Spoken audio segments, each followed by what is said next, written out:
Hello everyone, I'm Fizz, and today I'm going to be doing a direct comparison between Pokemon TCG Online and the upcoming Pokemon TCG Live, which will be replacing Pokemon TCGO in the near future.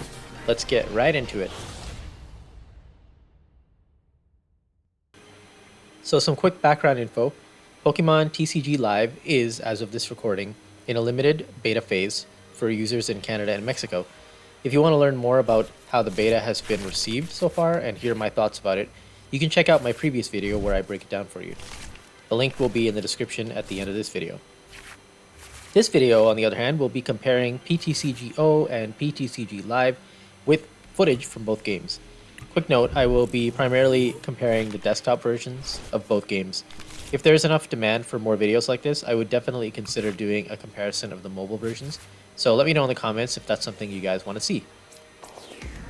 So gameplay. Let's start with gameplay because the actual battles is really the most important thing, and that's where most of the noticeable differences can be found. So later in this video, I will dig deeper into the user interface outside of battles, so definitely stick around for that. So starting with the play area. So PTCGO's play area is great. I've never had any complaints about it. It works, it does the job that it needs to do.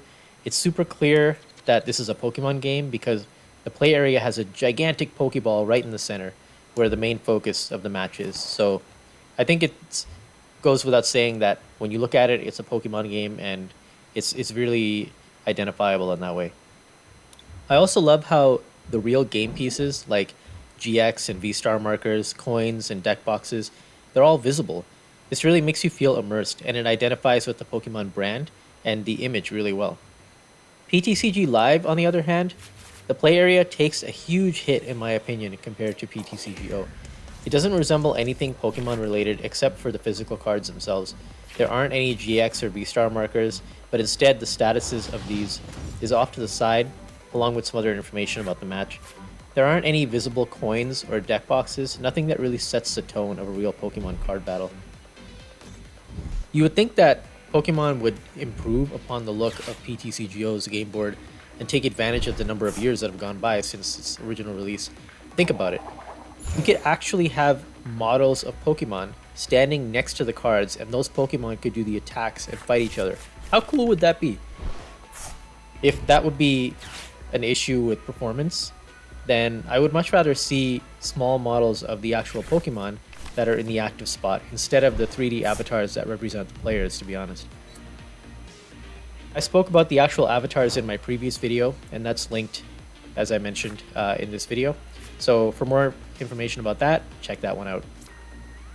One other gripe that I mentioned in my previous video is that you can't see the cards physically attacking each other in PTCG Live like they did in PTCGO. And that's a real shame. The cards don't really interact with each other at all, and that really takes the impact of the gameplay away. So, onto the actual card interaction. In PTCGO, mousing over a card allowed you to see it in all its glory. It's super simple, and I love being able to do that. You can mouse over the cards in Live also, but when the cards get moused over, they float around up and down, and why this is beyond me. It's distracting to me, at least, when I'm trying to read the card, and I would much rather they just remain still, like they do in PTCGO. In PTCGO, right-clicking is how you get a larger view of the card, which I honestly didn't need to do most of the time, because everything is super clear and easy to see just by hovering over the card with your mouse. The spacing of the cards in the player's hands in PTCGO makes it easy to see the cards and mouse over them. Of course, when your hand gets a little crowded, the cards have to bunch up more, but it's rare to have so many cards that it becomes an issue.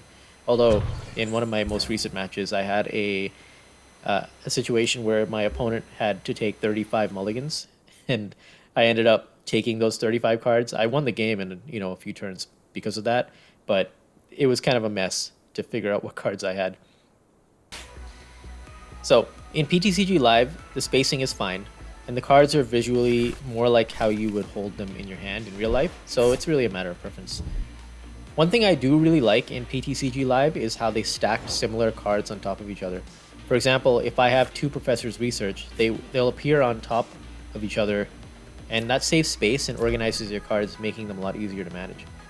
One minor thing that I like in PTCGO is being able to click and drag a card, or click, let go, and still be able to move a card around. PTCG Live only has click and hold, which isn't a huge deal, but it's just something worth mentioning. When selecting cards from your hand or the discard pile after using a supporter card, one quick thing to note in PTCG Live is that by default, the game only shows you valid cards for the supporter card, for that supporter card that you played. So if you're supposed to take a look at the top 7 cards of your hand and choose a Pokemon, for example, it will only show you the Pokemon cards rather than your entire deck or your discard pile. So that makes it easier to figure out what cards are selectable, but you can view your entire deck or discard pile by clicking the All button. This is an important strategy of selecting cards, as players use this to determine which cards they have in their hand and which cards are in the prize cards. So it's nice that they made sure that that was taken care of. Another thing to note is that in PTCG Live, there used to be an issue where you couldn't see your hand when promoting a Pokemon after one of your other Pokemon was knocked out. This has thankfully been fixed, so that's good, because that was a major sticking point for some people. I mean, not being able to see your hand when you're trying to promote your Pokemon doesn't really help you strategize, so it's good that they fixed that. So on to the match flow. In general, the flow in PTCGO is snappy and things move along at a pretty good pace. It's easy to follow what's going on, especially for new players, and there aren't really any overly complicated animations in PTCGO. PTCG Live is weird because it sometimes takes really long to do simple things, such as shuffling both players' hands into their decks and giving new cards, but other flows where you want it to be easier to see what's going on seem to go by really fast without any real pauses in between the flows. So for example, if I was looking through my discard pile and then I selected a card and put it into my hand, and then after that I played a card from my hand onto my active Pokemon, those two flows would just blend together in a way that you couldn't really tell where one starts and the other one ends. So in that way, it's kind of weird that it would be handled that way, but I guess it takes some getting used to. The way that the cards animate around in PTCG Live is also hard to follow if you're not paying full attention. Like the way the cards fly out of your opponent's hand or deck, it's not a direct path, and sometimes it's hard to tell where the cards are coming from and going to initially. New players will potentially have a hard time following the order of events and flow of their opponent's turn, especially if they aren't familiar with what certain cards do. It's nice that the developers added some text that tells you what your opponent is doing. Like, for example, your opponent is selecting cards from their discard pile. It'll actually say that on the screen. But I personally think that the match flow needs to be paced differently so that it's easier to follow your opponent's turn. So as mentioned previously, the attack animations make sense in PTCGO. The cards actually strike each other, or the attack animation makes sense for the Pokemon performing the attack. This isn't the case in PTCG Live, and it's something I really hope that they revisit before launch. Some other points to note when it comes to PTCG Live, I actually really like the loading screen. Like, I know only a game developer would comment on the look of a loading screen, but it actually does look pretty cool with the cards and coins floating in the background. So that's a nice little touch. I kind of hope that they make the look of the game more consistent with that and the actual menu screen as well, because those look fantastic. But in other areas of the game, it's not consistent in that way. I do find it odd that when you play a stadium card in live, it appears so much smaller on the game board than, for example, the active Pokemon. Same thing with the discard pile. The cards are smaller and weirdly overlapped by the deck. I guess the developers are trying to conserve space on mobile in that case, but it just seems like a glaring issue. Another issue with the benched cards, as I mentioned in my previous video, were the cards don't appear full-sized. And in fact, you can't even really read the name of the Pokemon unless you mouse over it to see what it is. But again, it's likely due to the game being adapted for mobile.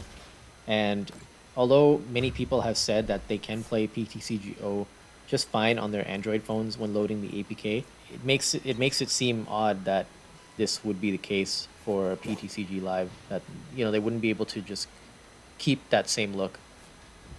Overall, the lack of consistency with the cards in different areas just seems like an area that was overlooked.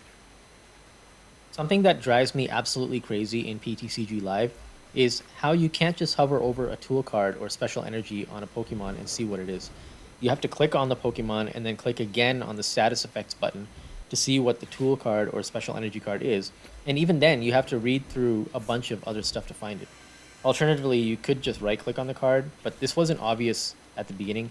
And even then, you still have to sift through everything on the card to find what you're looking for. In PTCGO, you just like literally hover over the tool card or the special energy card, and it just shows you what that card is. So that just seems to make more intuitive sense to me.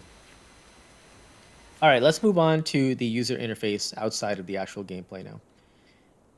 First, let's talk about the tutorial and the home screens. The tutorial in PTCGO is pretty standard and does the job well enough. PTCGO takes you through an initial tutorial match that explains everything up front and then has you do a few matches against other AI players, and you earn a reward after completing each match and the whole tutorial itself. It does take some time to get through the whole thing, and for someone who already knows the game, it can be unnecessary. PTCG Live's tutorial is a big improvement over PTCGO as it breaks down each tutorial point into a different section and even lets you skip sections or bypass the entire tutorial, which is amazing. The tutorials themselves are fine. However, I can't speak from a new player's perspective or on how well they actually teach the game, but they seemed fine when I went through them. There are, of course, plenty of tutorials out there on YouTube that will give you a very in-depth explanation of how to play. Now for the home screen, one thing that I like about PTCGO's home screen is the daily bonus. It was a nice in-your-face bonus that rewards you with some coins each day, and after the 5th day, a random pack. This may not seem like much, but it always felt nice to get that pack at the end of 5 days, and the days that you didn't log in, the days that you logged in, didn't need to be consecutive. PTCGO also has their optional daily challenges, which gives you a different goal to complete, and using different Pokemon types also. So this allowed you to get rewards for doing that. It isn't anything remarkable really, but it is a nice to have as it encourages players to try different deck types. PTCG Live has this feature as well in the form of daily quests, which are integrated into the Battle Pass screen, and I'll talk more about that later. I think the execution of PTCG Live's quests play out better than PTCGO's personally. Let's talk about the game modes now. So the game modes in PTCGO include trainer challenges, events or tournaments, and versus.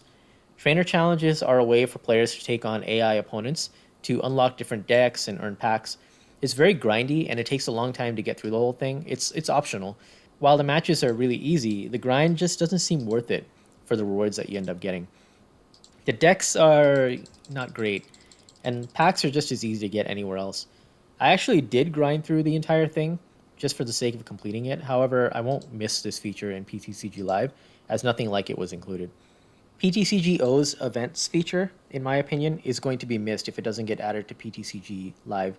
Currently in the beta, there is no tournament format, which could just be because it hasn't been implemented yet, or there just aren't enough players to fill out tournaments. Hopefully that is the case and it isn't that the feature is being scrapped. In PTCGO, tournaments are a great outlet for competitive players and a way to earn tradable packs, which, since trading isn't a thing in PTCG Live, is another story. More on that in my previous video, linked in the description. Let's talk about the collection and deck manager. In PTCGO, the collection and deck manager worked well enough, and in my opinion, they should have been modeled more closely in PTCG Live. The layout in PTCGO's deck manager is just flows better, and the cards in your deck and collection are much easier to see at the same time. There is also an easy way to see your whole deck at once while building it, which is a minor point, but something worth mentioning. The test deck feature in both games works well enough, and I don't really have anything to add to that. Moving on to the shop feature now. The shop in PTCGO was simple and straightforward, and just easy to understand overall. Being able to see the set contents easily is a nice feature. The single currency that the game has, which is coins, is easy to grasp also. In PTCG Live, there are different currencies. There's 3 different currencies, those being coins, crystals, and credits. These on the surface seem like it's kind of overkill, but players will get used to it over time, I think. So coins are just for avatar and deck items, vanity items basically. You earn them by completing quests and progressing in level and in the battle pass. You can also buy coins with crystals, which doesn't seem worth it in my opinion. Crystals are better spent buying the premium battle pass and can also be used to buy booster packs and bundles. You can earn crystals by completing quests, progressing in level, and from the battle pass, just like with coins. The third currency, credits, are probably the most useful because they let you get individual single cards that you need without having to resort to a trading feature like in PTCGO to get what you want. They can be earned by automatically dusting your extra card copies to convert into credits. This is going to be the chase currency for the game, really. You can also earn them by leveling up and advancing in the Battle Pass tiers, but not from completing quests like you can with coins and crystals. One thing I really like in PTCG Live are the shop bundles. I think it's great that you can get multiple packs and some bonus cards and sometimes accessories like coins and deck sleeves all in one bundle. And there are numerous bundles that span different sets and expansions, so that's actually also really nice. It's also really great how PTCG Live shows you how many cards you've collected from each set in the expansions menu in the shop. So you can actually see that you've collected, 23 out of 78 of a particular set, and it actually even shows you the individual card counts for each of the cards. When you click to see the set cards, the game shows you which ones you own and which ones you don't. And that makes it easy to figure out what sets you want to focus on and what packs you want to buy. A big win for PTCG Live on this front, in my opinion. So here's some quick miscellaneous things that I wanted to mention.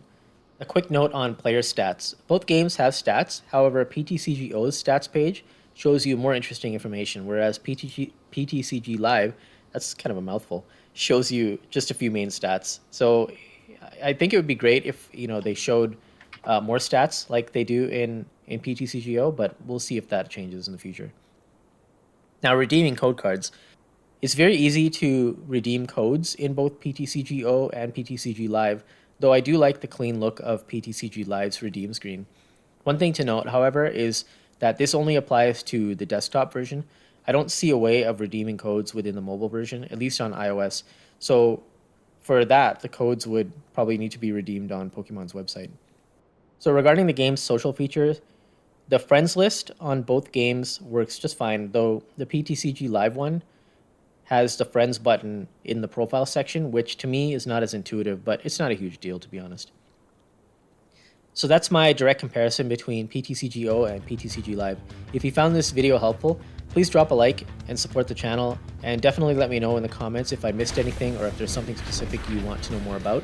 For more insight on the Pokemon TCG Live, check out my previous video linked on the screen now. Thanks for watching, and I'll see you all in the next one.